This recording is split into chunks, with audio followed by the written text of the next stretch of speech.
نبی صلی اللہ علیہ وسلم پہ مکہ میں برا وقت جب سخت وقت آیا تو جو ان کے محبت کرنے والے تھے، عزا و کارب تھے، کوئی نہ کوئی ان کے لیے لے کے پہنچتا تھا۔ اسی طور پہ جنگوں میں آپ سوچئے نا، جب آپ قریب ہوتے ہیں، رشتے موجود تھے، باپ بیٹا، دادا چچا ماموں، سب رشتے موجود تھے، لوگوں کے گھر الگ الگ تھے، اور جس وجہ سے ان کے اندر ان لڑائیوں اور سازشوں کا ہم نے کوئی احادیث میں ذکر نہیں ملتا جو ہمارے ہاں عام طور پہ مستعمل ہے۔ یہ اگر آپ اس پہ تحقیق کریں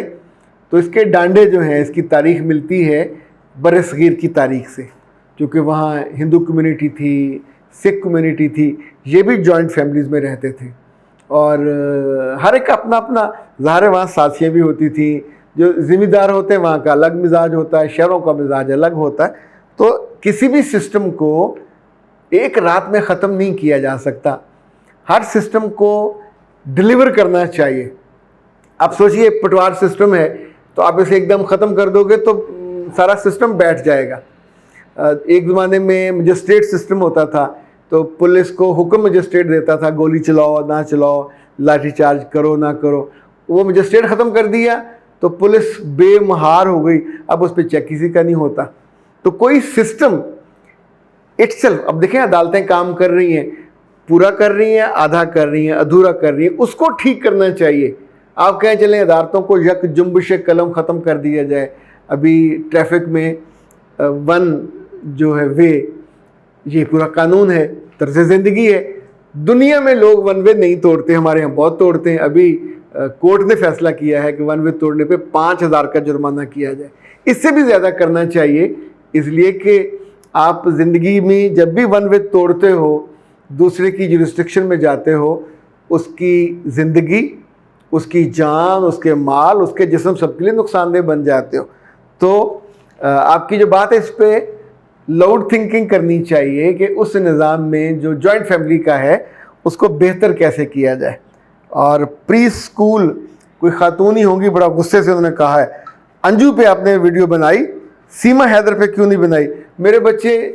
سیما حیدر کا میں نے کیس ابھی پڑھا نہیں، مجھے کیونکہ بہت انٹرسٹ بھی نہیں تھا، وہ بڑی گھٹیا قسم کی عورت ہے، وہ وہاں چلی گئی ہے انڈیا، تو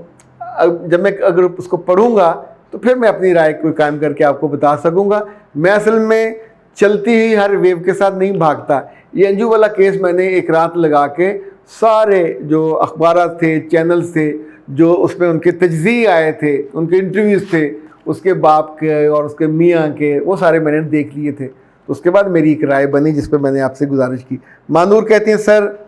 مجھے تو اس بات کا پتہ ہی نہیں تھا، مجھے اب سمجھ آ رہا ہے کہ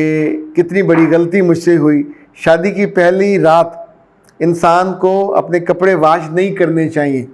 اور ان کو سنبھال کر رکھنا چاہیے، یہ بعد میں کئی مسئلے حل کرنے کے کام آتا ہے۔ اور یہ باتیں سن کے میرے تو پاؤں تلے سے زمین نکل گئی کہ میں یہ غلطی کر چکی تھی اور بعد میں نے بھگتی۔ اس حوالے سے جتنی ہماری ویڈیوز ہیں ہم نے بہت ڈھکے چھپے الفاظ میں شائستگی کے ساتھ بیٹیوں کو یہ سمجھانے کی کوشش کی ہے کہ مرد تنگ نہیں کرتے، عورتیں ہی تنگ کرتی ہیں، وہ اس گھر کی ماں ہو، اس گھر کی بیٹی ہو یا بہو ہو، عورتوں کو اذیت دینے کے لیے، تکلیف دینے کے لیے، بلکہ معاف کیجیے گا ان کو لیٹ ڈاؤن کرنے کے لیے، ان کو نیچا دکھانے کے لیے، تاکہ وہ ان سے دبی رہیں اور سر نہ اٹھا سکیں۔ سو جھوٹے الزام بھی لگاتی ہیں، جھوٹے ٹیسٹ بھی ہوتے ہیں، اور اس طرح کی جو مکروہ چیزیں ہیں یہ اس پورے ریجن میں ہیں۔ اور جب آپ کو پتہ ہو کہ ایک چیز غلط مستعمل ہے، ہو رہی ہے، تو پھر عقل مندی یہی ہوتی ہے انسان اس سے بچ جائے۔ جیسے سیانے کہتے ہیں نا کہ جب باہر نکلیں تو سب سے عقل مندی یہ ہوتی ہے کہ سب لوگوں کو پاگل سمجھو اور خود ڈرائیو اچھی کرو تو آپ حادثے سے بچ جاتے ہو۔ اسی طور پہ جب آپ سسرال میں جاتے ہو تو وہاں یہ سوچ کے جایا کریں کہ ایک آدھ بندے کے علاوہ جو آپ سے محبت کرے گا، آپ کا خیال کرے گا، باقی سب وہاں دوربینیں لگا کے بیٹھے ہوتے ہیں کہ اس کی کون سی کمی کوتاہی، یہ اٹھتی کتنے بجے ہے، یہ ناشتہ کتنے بجے کرتی ہے، یہ کم کھاتی ہے کہ زیادہ کھاتی ہے، یہ کپڑے اچھے پہنتی ہے، ریشمی پہنتی ہے یا سادہ پہنتی ہے۔ جو آپ کرو گے اس کے برعکس ان کی رائے ہونی ہے۔ تو ایسے میں شروع کے مہینے آپ کو صرف ان تعلقات کو بنانا ہوتا ہے، بچانا ہوتا ہے اور اپنے آپ کو سسٹم میں فٹ کرنا ہوتا ہے۔ جو اس میں تھو تھو کر کے الگ ہو کے بیٹھ جاتی ہیں ان کو بہت سہنا پڑتا ہے۔ یہ زندگی ہے، روز ایک نئی چیز سکھاتی ہے۔ جو سیکھتے جاتے ہیں وہ جلدی ان کی جو غلطیوں کا گھڑا ہے وہ بھر جاتا ہے، اور اچھے کاموں والا جو گھڑا ہے آپ اس میں پھر نئی چیزیں ڈالتے جاتے ہیں۔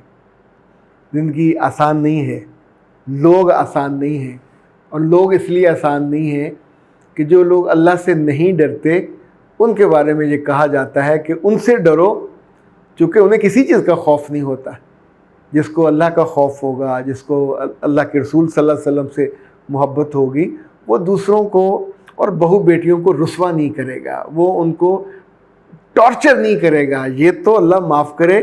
یہ ساری عورتیں وہاں پکڑی جائیں گی اور ان کے کان پکڑائے جائیں گے، جو مجھے لگتا ہے کان پکڑانے کے 100 طریقے ہو سکتے ہیں، سختی ان کے ساتھ، چونکہ یہ بہت انہوں نے زندگیاں برباد کی ہیں، بہت بچیوں کے ساتھ کھلواڑ کیا ہے، ان کی عزتیں، ان کے امیج، ان کے امپریشن، ان کی پڑھائیاں، ان کی شخصیات کو انہوں نے لٹرلی ملیا میٹ کر دیا ہے، اور سونے جیسی بچیاں ہوتی ہیں ان کو مٹی کے بھاؤ وہاں کر دیتی ہیں۔